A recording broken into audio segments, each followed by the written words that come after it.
Welcome to the 8th episode of this series about our American West and the Stephens-Townsend-Murphy Party.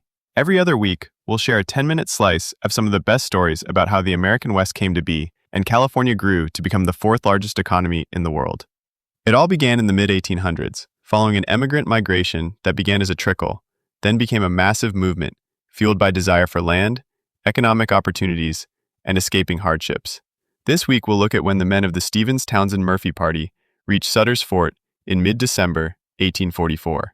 Joining the 6 members of the party who had reached the fort on horseback a week earlier, they planned to get supplies and go back into the Sierra Nevada to rescue the rest of their party. Okay, so let's set the scene. It's mid-December 1844. You've got this group of American travelers, the Stephens-Townsend-Murphy Party. They've just made it to Sutter's Fort in Alta, California, what will become California later. After this absolutely brutal 2,000-mile trek from Missouri, just grueling. You'd think, okay, the worst is over. Their plan was, well, pretty straightforward. Yeah, just resupply, maybe catch their breath for a second. And then turn right around and head back into the Sierra Nevada mountains? Because a big part of their group was still stuck up there, stranded. They needed rescue urgently. Things weren't quite that simple when they arrived, were they? No, not at all. They basically walked straight into a political firestorm. Alta California was in turmoil. Right, a full-on power struggle. Who are the main players again? Well, you had Juan Bautista Alvarado. He'd been governor before. Okay. And another really key figure, Pio Pico, very influential locally. And Alvarado and Pico, they were plotting together. They wanted to kick out the current governor, Manuel Micheltorena. Exactly. They wanted Micheltorena out, gone, sent back to Mexico. Now, Micheltorena hadn't been governor for that long, right? Since 42. That's right. Micheltorena was a brigadier general. He'd been sent to Alta California back in 1842. And he was sent by Santa Anna himself. Correct. Antonio Lopez to Santa Anna, the big name in Mexican politics at the time. He arrived with Comandante Jose Castro. And this army. But the army was, well, let's just say it was a problem. Largely made up of released convicts, so not exactly disciplined troops. Oh, boy. They were causing havoc, raiding, robbery, just making life miserable for the locals. And there was this other layer, too, wasn't there? Alvarado and Pico thought Sutter and Micheltorena had their own secret plans. Yeah, they suspected Sutter and Micheltorena were maybe plotting to seize control of Northern California themselves. And right in the thick of it is John Sutter. Right, at Sutter's Fort. He's in a really, really precarious position here. Back in 1840, he'd gotten this enormous land grant, a huge area. From Alvarado, right, the former governor. From Alvarado, yes. But it came with conditions, big ones. Okay, like what? He had to become a Mexican citizen, for one, and he had to set up his settlement inland. The idea was for it to be a buffer. A buffer. Partly against foreign fur trappers coming down from the north and the American settlers starting to arrive from the east. More and more of them. Sort of a gatekeeper role. Kind of, yeah. And he was also supposed to manage the local Native American populations. The Indian problem, as they saw it. But Sutter himself, he wasn't just following orders, was he? Not likely. Sutter was ambitious. He definitely had his own ideas about controlling that land. Yeah, he must have been sweating. Because a change in government could mean... It could mean losing everything. His land grant could be revoked. He could even end up in prison. Was there a precedent for that? For foreigners being targeted? Oh, yeah. He probably remembered the Graham affair. That was 1840. What happened then? Basically a crackdown on foreign residents. It wasn't pleasant for them. So Sutter knew the risks were real. Okay, so that fear really pushes him towards Micheltorena. Exactly. It explains his next move.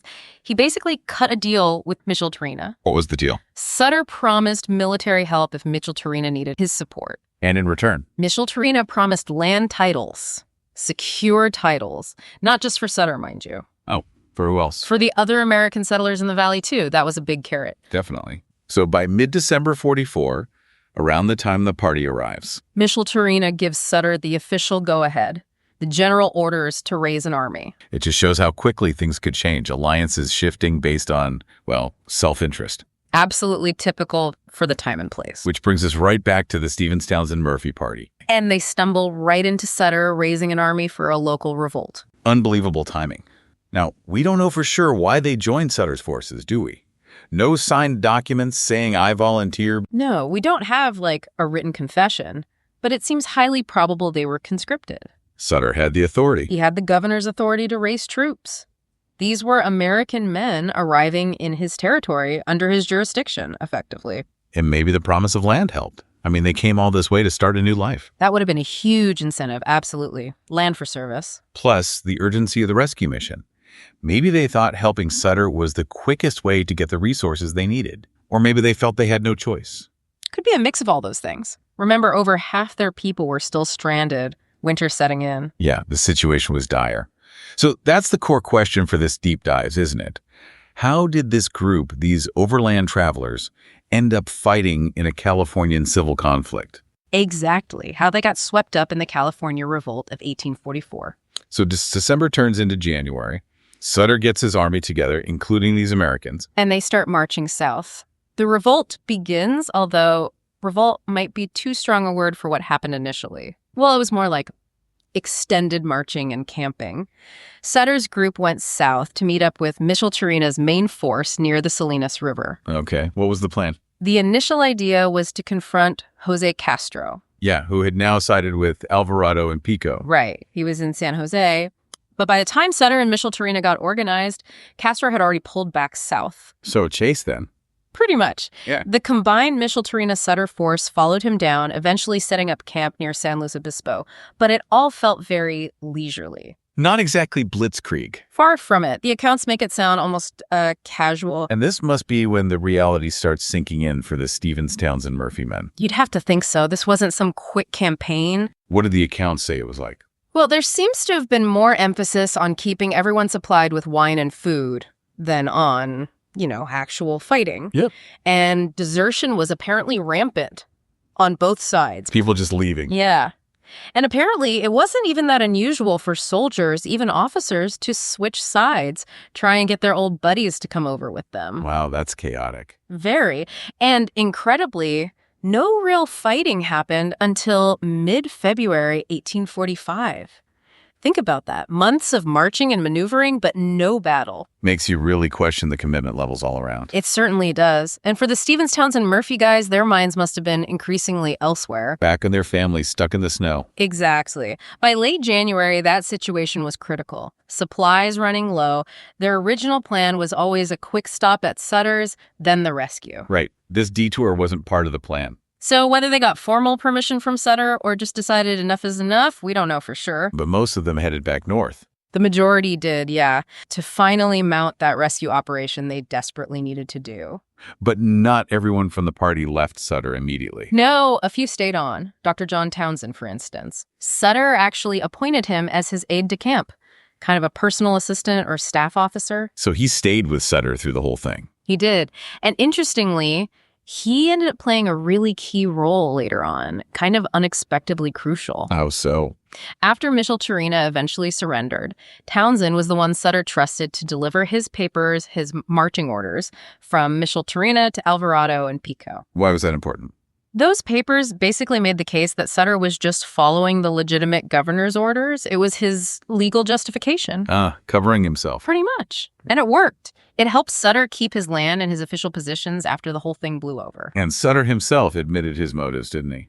He later stated, that his main goals in backing Micheltorina were 1, to strengthen his own position, 2, secure those land titles he'd been promised, Right. and 3, to protect the American immigrants who were increasingly looking to him. Quite shrewd, really. Very calculated. So how did this whole revolt actually end?